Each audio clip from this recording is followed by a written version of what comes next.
Hi everyone, जैसा कि आप सबको पता होगा कि 29 जून को इंडियन गवर्नमेंट ने 59 चाइनीज ऐप बैन कर दिए हैं, जिनमें से एक है टिकटॉक। और इसी बात पे एक डांस तो बनता है।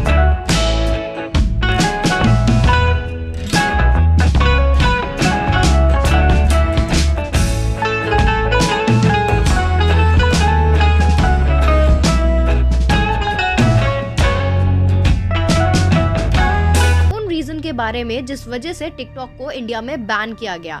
So watch the video till the end. आपने देखा होगा छोटे बच्चों से लेके बड़ों तक सभी टिकटॉक यूज करते थे, और काफी बार आपने ये भी देखा होगा टिकटॉक पर vulgar sexuality offender suicide videos भी अपलोड होती थी। कुछ टाइम पहले एक वीडियो टिकटॉक पे अपलोड हुआ था जिसमें एसिड अटैक को प्रमोट किया जा रहा था। टिकटॉक एक बहुत ही डेंजरस एप्लीकेशन थी हमारी इंडियन सोसाइटी के लिए। इंटरनेट पर काफ़ी सारे आर्टिकल हैं जिसमें टिकटॉक पे इल्ज़ाम लगाया गया है डाटा चोरी करने का। जब टिकटॉक की चेकिंग करी गई तो पता चला कि टिकटॉक के पास आपकी क्या क्या इन्फॉर्मेशन जाती है, जैसे हार्डवेयर की इन्फॉर्मेशन, नेटवर्क इन्फॉर्मेशन जैसे आपका फ़ोन का IP एड्रेस, लैपटॉप या राउटर का IP एड्रेस, GPS की इन्फॉर्मेशन जिससे वो आपकी लोकेशन ट्रेस कर सकते हैं, आपका यूज़र नेम, पासवर्ड, इवन अगर आप किसी को कॉल करते हैं तो वो उस कॉल को वो सुन भी सकते हैं, और इवन योर गैलरी, मैसेजेस और बैंक की इंफॉर्मेशन भी वो हैक कर सकते हैं। The ministry of information and technology ने इन 59 एप्लीकेशन पर सेक्शन 69A 2000 एक्ट के अंतर्गत लगाए हैं, और इन एक्ट में हैवी फाइन और 7 साल तक की जेल भी हो सकती है। इस एक्ट में साइबर क्राइम को कंट्रोल करने के लिए इन सारी एप्लीकेशन को ब्लॉक किया गया है। गवर्नमेंट ऑफ इंडिया की ये स्टेटमेंट थी कि ये जो 59 चाइनीज़ एप्लीकेशन है ये बहुत ही डेंजरस है हमारे नेशन के लिए, हमारे देश की सेफ्टी, सिक्योरिटी और डिफेंस के लिए, इवन उन यूजर्स के लिए भी जो टिकटॉक यूज़ करते हैं।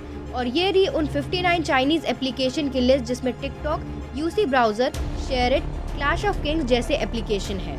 आप अभी यही सोच रहे होंगे कि कैसे ये 59 एप्लीकेशन आपकी सारी इन्फॉर्मेशन कलेक्ट कर रहे थे। तो सपोज अगर किसी एक जने का डेटा लीक हो जाता है तो ज़्यादा कुछ नहीं होगा, बट अगर यही मास स्केल के साथ किया जाए तो टिकटॉक के सारे यूजर्स की इन्फॉर्मेशन अगर चाइना एक्सेस कर लेता है तो कितना बड़ा साइबर अटैक होगा इंडिया पर। So guys, don't use Chinese application, और जिसके भी फ़ोन में अभी एप्लीकेशन है वो उसे अनइंस्टॉल कर दे। It's not good for our nation and for our society to.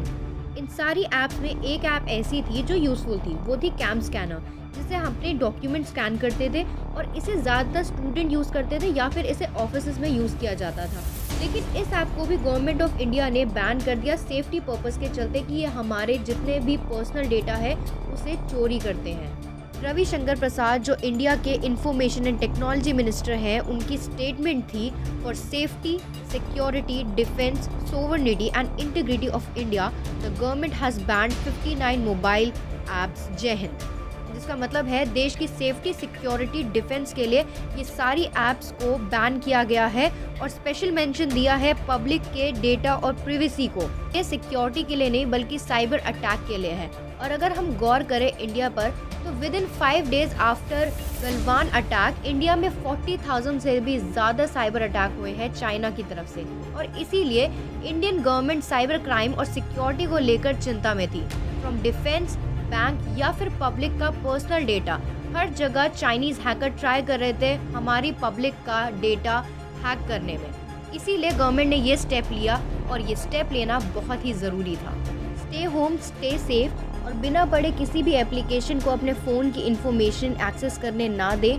Cyber crime से बच के रहें। चाइना और इंडिया के रिलेशन, मिलिट्री पावर, और ऐसे कौन कौन से देश हैं जो इंडिया और चाइना को सपोर्ट करते हैं when it comes to war, आप देख सकते हैं हमारी previous video on China versus India on our YouTube channel फैक्टोमैटिक।